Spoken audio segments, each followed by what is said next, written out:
राधे राधे, कैसे हो आप लोग। स्वागत है हमारे अपने चैनल देसी बॉयज़ इन इटली में। तो आज का टॉपिक आपने देख ही लिया होगा थंबनेल। आज का टॉपिक है कि मेरा एक्सपीरियंस ओवरऑल कैसा रहा स्टडी में, यहाँ इटली में आके स्टडी किया ना, मास्टर्स की यहाँ पे। कैसा एक्सपीरियंस रहा ओवरऑल, क्या देखा, प्रॉज एंड कॉन्स क्या रहे, है ना, क्या प्रॉब्लम्स आई क्या नहीं आई, क्या सही था क्या नहीं था, सब बताता हूँ, ठीक है। अब जर्नी स्टार्ट करते हैं अपनी। जब मैं इटली में फ़र्स्ट टाइम आया था, तो मैं बताऊँ, मैं इटली में फ़र्स्ट टाइम जब आया था तब 2021 में आया था मैं। 2021 नवंबर 18 को आया था मैं, मेरे को स्टिल डेट भी याद है। तो उस टाइम पे मैं इटली आया था। तो जर्नी वहाँ से स्टार्ट होती है कि सबसे इम्पोर्टेंट रोल था मेरे दोस्तों का, जो स्टार्टिंग में मेरे दोस्त थे। जैसे थे दो तीन दोस्त थे, है ना, सिद्धार्थ था, और भी थे दोस्त जिन्होंने, एक राहुल था, सिद्धार्थ था, ये दो दोस्त थे। इन्होंने पहला काम क्या किया, इन्होंने ये लोग पहले आए, है ना, राहुल पहले आया, इन्होंने मेरी हेल्प की, मेरे को पहले से घर ढूंढ के रखा था इन्होंने। तो मतलब मेरा था कि मैं एयरपोर्ट पे पहुंचा हूँ, अपनी कैब ली है, उसके बाद सीधा अपने घर पे आया हूँ जहाँ मेरे को रहना है थोड़ा लंबे टाइम के लिए, 5-6 महीने के लिए ना। तो वो एक सबसे अच्छी चीज़ थी कि मेरे दोस्तों ने सपोर्ट किया मेरे को। उन्होंने पहले आके उन्होंने अपने डॉक्यूमेंट्स बनाए, तो उनको एक ऑलरेडी एक्सपीरियंस मिल चुका था कि डॉक्यूमेंट्स कैसे बनने हैं कैसे नहीं होना है। तो उन्होंने विद इन 4-5 डेज़ में उन्होंने मेरा काम करवा दिया था, मोस्टली जितना भी था करवा दिया था ना।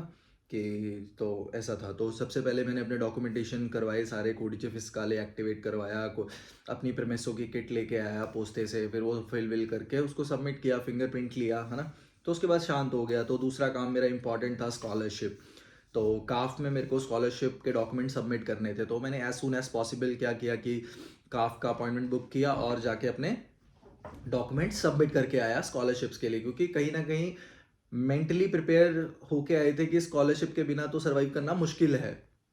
उसके बहुत सारे रीज़न है कि क्यों मुश्किल है। पहला रीज़न ये था कि देखो, सबसे इंपॉर्टेंट चीज़ क्या है कि सबसे पहला रीज़न यही था कि एक मिडिल क्लास फैमिली से जब तुम आते हो, इतना पैसा नहीं होता फैमिली में कि तुम फैमिली को बोलो कि तुम मेरा सालों साल का खर्चा उठाओ। नहीं, ऐसा नहीं हो सकता ना, क्योंकि ऑलरेडी उन्होंने बहुत सारा लगा के तुम्हें भेजा होता है। तो सबके सिनेरियो में अलग होता है। मेरे सिनेरियो में ऐसा था, मैंने बहुत वीडियोस में बताया भी है कि मेरे कंसल्टेंट ने थोड़ा ज़्यादा चार्ज किया था मेरे से, जिसके कारण बाकी स्टूडेंट की तरह मैं नहीं आया कि लाख रुपए में आया हूँ, 1 लाख रुपीज़ लगे हैं या 1,50,000 लगे हैं, ऐसा नहीं था। तो मेरे में थोड़े ज़्यादा लगे थे, थोड़े इन द सेंस कि मल्टीप्लाई बाय एक्स, मतलब कि x5 लगा लो, एक्स ऐसे ही कुछ है। तो है ना, 5-6 ऐसा लग गया मेरा उसमें, 7-8 जो भी बोल सकते हैं। अभी क्या है, जो हो गया सो हो गया, तो अभी उसका नहीं, उसके बारे में हम जिक्र नहीं करेंगे। तो स्कॉलरशिप के डॉक्यूमेंट्स करने थे, उसके बाद मैंने अपने स्कॉलरशिप के डॉक्यूमेंट किए। उसके बाद स्टार्टिंग के डेज़ में यूनिवर्सिटी रेगुलर जा रहा था। रेगुलर इन द सेंस कि कहीं ना कहीं मुझे 30 क्रेडिट्स पूरे करने थे, क्योंकि कहीं ना कहीं हमें पता था कि नेक्स्ट ईयर की स्कॉलरशिप के लिए अपने को कम से कम 30 क्रेडिट्स चाहिए। तो उस टाइम पे थोड़ा फोकस हमने स्टडी पे रखा, अपने सब्जेक्ट्स पे रखा कि एग्ज़ाम पास करते हैं एटलीस्ट। मोस्टली क्या होता है, कुछ सब्जेक्ट्स 12 क्रेडिट्स के होते हैं, कुछ सब्जेक्ट 6 क्रेडिट्स के होते हैं। तो क्रेडिट्स अगर किसी को नहीं पता तो मैं बताता हूँ कि टोटल मास्टर्स जो होती है वो 120 क्रेडिट्स की होती है, जिसमें तुम्हारी थीसिस, तुम्हारी इंटर्नशिप, सब कुछ के क्रेडिट्स होते हैं, जो तुम अपने पोर्टल पे जाओगे यूनिवर्सिटी के, जहाँ पे तुम अपना सब्जेक्ट्स रखते हो ना कि ये एग्ज़ाम देना है, ये एग्ज़ाम देना है, ये सब्जेक्ट रखना है अपना, है ना। तो उन चीज़ों में तुम्हें पता लग जाता है कि मास्टर्स 120 डिग्री की होती है इटली में, ठीक है। किसी भी पब्लिक यूनिवर्सिटी में कर रहे हो, 120 क्रेडिट्स में आपकी मास्टर्स कंप्लीट हो जाती है अगर आप पूरे करते हो। तो मुझे 30 क्रेडिट्स लेने थे, जिसमें मेरे को आई थिंक 4 एग्ज़ाम पास करने थे, 4 से 5 एग्ज़ाम पास करने थे, 4 थे आई थिंक, वो पास करने थे, है ना। तो उस टाइम पे मेरे फ्रेंड्स ने बहुत सपोर्ट किया, क्योंकि कहीं ना कहीं बहुत सारी चीज़ें मेरे लिए थोड़ी डिफिकल्ट थी, क्योंकि पंजाब से आने का एडवांटेज भी था और डिसएडवांटेज भी था। एडवांटेज यही था कि अपन लोग तो फेमस ही हैं कि अब्रॉड जाना है ना, तो वो एडवांटेज था कि काफ़ी कम्युनिटी थी, थोड़ा जान पहचान भी थी। और डिसएडवांटेज यही था कि कहीं ना कहीं वो स्टडी स्टडी तो जैसे इंडिया में हमने स्टडी की, तो उसका स्टडी लेवल थोड़ा सा इंक्रीज हो गया, तो हमारे लिए थोड़ा सा डिफिकल्ट था ना।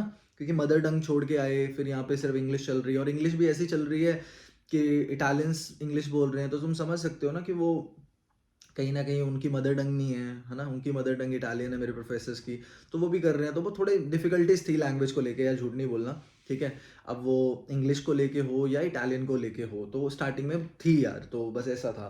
हर चीज़ न्यू थी, मतलब शॉपिंग करने जाना है, कहीं पे जाना है, तो ओवरऑल बड़ा खराब सीन था। विदाउट लैंग्वेज तो मैं यही बोलता हूँ, जो लोग यहाँ पे हैं 2 साल 3 साल से, मैं उनको यही बोलता हूँ अभी भी कुछ नहीं खराब हुआ। स्कूल जाओ, लैंग्वेज सीखो और हर दिन प्रैक्टिस करो, लोगों से बात करो, बाहर जाओ।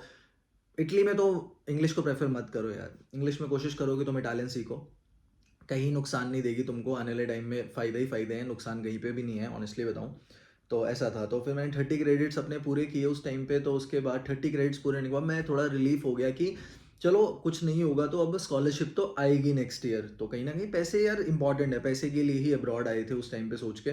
तो पैसे ही थे कि स्कॉलरशिप होगी तो खर्चा पानी चल जाएगा। तो एक टाइम आता है कि जब तुम्हें जॉब भी करनी पड़ती है ना, तो टच वुड कि मेरे को with in 1 month, like 25 days में मेरे को जॉब मिल गई थी। और स्टार्टिंग जॉब अगर किसी को नहीं पता तो मैंने जापानीज़ रेस्टोरेंट में की थी। स्टार्टिंग में किचन हेल्पर की थी, क्योंकि लैंग्वेज नहीं आती थी उस टाइम पे और बहुत सारी चीज़ें नहीं पता थी। अब देखो क्या होता है कि नाम चेंज हो जाते हैं ना, जैसे प्रॉन्स है ना, तो प्रॉन्स, हम प्रॉन्स को प्रॉन्स ही बोलते हैं ना। तो यहाँ पे गाम्बिरी बोलते हैं, है ना। बहुत सारी चीज़ें हैं ना। तो फ्रूटी दी मारे, मेरे लिए हर चीज़ बड़ी न्यू थी, ऐसे ऐसे वर्ड सीखने को मिल रहे थे। मैं बोल रहा क्या है ये, है ना। तो बड़ी बड़ी दिक्कतें थी, समझ रहे हो मेरी बात। तो स्टार्टिंग में ऐसा था, लेकिन टच वुड जॉब मिली, धीरे धीरे सीखा लैंग्वेज और धीरे धीरे चलने लगा काम, ठीक है।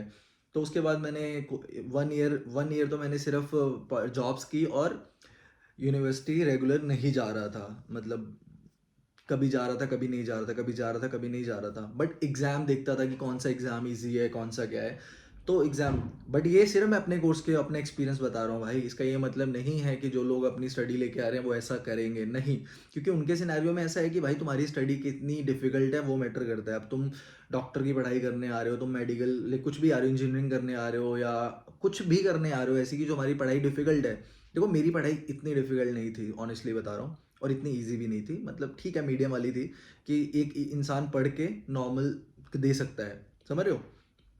कुछ सब्जेक्ट्स डिफिकल्ट ज़रूर थे, लेकिन पूरी डिग्री इजी थी, निकल जाती है आराम से जिस कोर्स में मैं आया था। तो तो ऐसा था मेरा सीन कि मैंने, मतलब टूर वर्गेटा में था मैं, रोम, यूनिवर्सिटी ऑफ रोम में था मैं तो। और मैंने टूरिज्म में अपनी मास्टर्स की है। तो इजी था कोर्स, ऑनेस्टली बताऊँ इतना हुआ नहीं देना था कि मतलब बहुत डिफिकल्ट था, है ना, ऐसा नहीं था, तो इजी था। तो ऐसा एक्सपीरियंस रहा मेरा कि उसके बाद मैंने 30 क्रेडिट्स कर चुका था। फिर बीच बीच में मैं एग्जाम्स देता रहता था कि मेरे क्रेडिट्स बढ़ते रहें, मतलब रुके ना, बस बढ़ते रहें। लाइक बीच में हो धीरे धीरे धीरे धीरे धीरे धीरे बढ़ते रहे मेरी, ठीक है। तो मैंने वही प्लान दिमाग में रखा हुआ था कि अभी कुछ भी हो तो अभी बस क्रेडिट्स पूरे करते रहने हैं और अपना स्केड्यूल, अपना सिस्टम बना के रखना है। कोई चीज़ें ऊपर नीचे नहीं होनी चाहिए, ऊबड़ खाबड़ नहीं होनी चाहिए। तो फिर कभी 1 2 एग्ज़ाम दे दिए, कभी 3 एग्ज़ाम दे दिए। और सबसे अच्छी बात थी कि मैं अपने दोस्तों के साथ हमेशा कनेक्ट था, है ना। मेरा दोस्त सचिन, तो वो कभी यूनिवर्सिटी वो चला जाता था तो मैं काम वर्क पे होता था, कभी मैं चला गया तो वो अपने काम पे होता था। तो हम आपस में बड़ा कोऑर्डिनेशन रखते थे कि अच्छा कौन सा एग्ज़ाम है क्या नहीं। तो मिल बांट के चीज़ें करने का ऐसा था कि मिल बांट के करेंगे तो हो जाएगी डिग्री, है ना। तो ऐसा था। तो धीरे धीरे धीरे धीरे करते करते मेरी 2 साल की मास्टर्स मैंने 2.5 सालों में कंप्लीट की थी, जिसमें 3 4 महीने मेरे को अपनी उसमें लग गए थे, थीसिस में लग गए थे 2 3 महीने।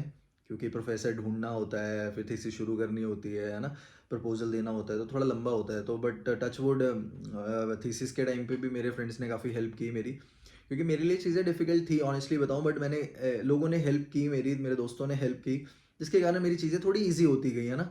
और मैं हमेशा बोलता हूँ कि मेरे दोस्तों का बहुत बड़ा क्रेडिट रहा है मेरे साथ, मेरी हेल्प करने में, हर चीज़ में। तो उनको हमेशा क्रेडिट देता हूँ कि हाँ उन्होंने किया है। बट ऑनेस्टली बताऊँ तो ऐसे ही था।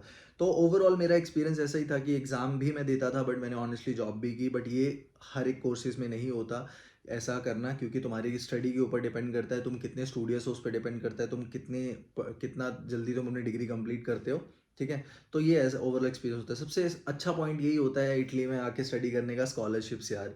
कि एक ऐसा भी नहीं, एक छोटा मोटा अमाउंट मिलता है, लाइक काफ़ी हद तक एक काफ़ी अच्छा अमाउंट मिलता है ना। 7 8 हज़ार यूरो मिलता है तुम्हें यार एनुअल, लाइक तो इतना तो खर्चा ही आता है। 8 हज़ार में तुम पूरा साल जॉब मत करो, खाओ पियो, सिर्फ रेंट दो, खाओ पियो, ऑनेस्टली बच जाता है पैसा। ऑनेस्टली बताऊँ तो कई लोग जॉब करते हैं वो 8 हज़ार यूरो सेव भी कर लेते हैं फॉर अपकमिंग ईयर, या सेविंग्स में डाल देते हैं, तो ऐसा भी करते हैं। तो ऑनेस्टली बताऊँ तो ऐसा होता है। तो ओवरऑल एक्सपीरियंस जो मेरा था स्टडी को लेके, मेरी स्टडी ईजी थी। तो मैंने कर ली क्योंकि मेरे बैचलर से रिलेट कर रही थी, और जस्ट बिकॉज कि थोड़ा टाइम लगा, लेकिन मेरे दोस्तों ने बहुत हेल्प की मेरी, ऑनेस्टली बता रहा हूँ, टच वुड। और यही था ओवरऑल मेरा एक्सपीरियंस स्टडी को लेके। और जिनको नहीं पता होगा, अभी मैं रिसेंटली आई थिंक जुलाई में मैं ग्रेजुएट हुआ था। हाँ, जुलाई में ग्रेजुएट हो गया था मैं। तो अच्छा था एक्सपीरियंस ओवरऑल। तो ये मेरा स्टार्टिंग से लेके स्टडी तक का एक्सपीरियंस था। अभी मैंने वर्क परमिट के लिए अपनी सुजोर्नो डाली है, लाइक जो मेरी वर्क परमिट के लिए कन्वर्ट करना है मेरे को मेरा रेजिडेंस, वो सॉरी मेरा सुजोर्नो स्टे परमिट जो है मेरा, उसमें वहाँ पे स्टूडेंट्स को छोड़ के अभी वर्क परमिट पे आना है। तो ये ओवरऑल मेरा एक्सपीरियंस रहा स्टडी को लेके। तो आई होप वीडियो अच्छी लगी होगी, अच्छी लगी तो फॉलो फॉर मोर वीडियोस। तो हम मिलते हैं अगली वीडियो में, till then Radhe Radhe, bye bye. Follow करो इंस्टाग्राम पे जाके अगर तुम बेसिक इटालियन सीखना चाहते हो। मेरी इंस्टाग्राम है देसी बॉयज़ इन इटली, जाओगे तो पहले पे आ जाएगी, वेरीफाइड चैनल है, जाके देख सकते हो। और यूट्यूब को भी सब्सक्राइब कर लो। टिल देन राधे राधे, मिलते हैं अगली वीडियो में, बाय बाय।